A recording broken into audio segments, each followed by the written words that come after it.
This is the assembly of the roundabout swing, and the roundabout swing comes in two bags, and then the board.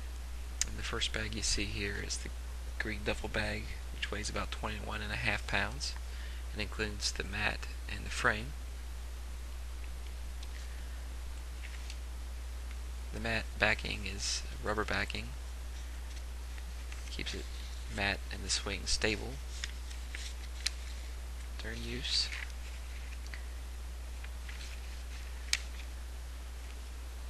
If you fold the mat out, you have the second bag, which is the black bag as you see here. It weighs 12 pounds. So each bag can be carried, one in each hand.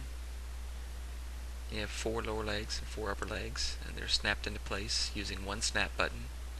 Again, the entire swing has only 8 snap buttons, just like the on-the-go swing. It's just that each leg is longer. So the total height of the swing is about 5'10". You snap each lower leg and upper leg into place. And you'll lay them handy so that you can snap them into the backbone, which is the next step. The backbone has 4 snap buttons on each of the legs of the backbone. You hold the button in and insert it into the leg till you hear the snap, and then you repeat for the other legs. Again, this assembly requires no tools.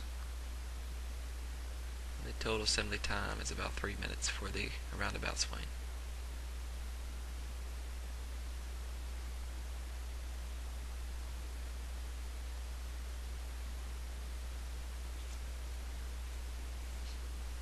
The material that is used to construct the actual frame is a high-strength aluminum. It's very similar to the materials that are found in aircraft.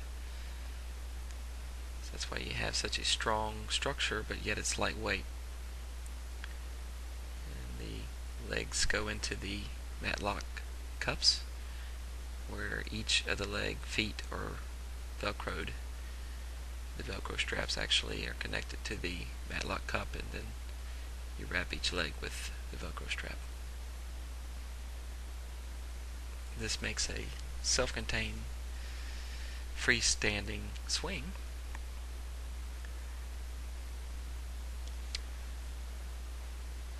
The board has 2 hooks that go into the eye bolts and snap into place.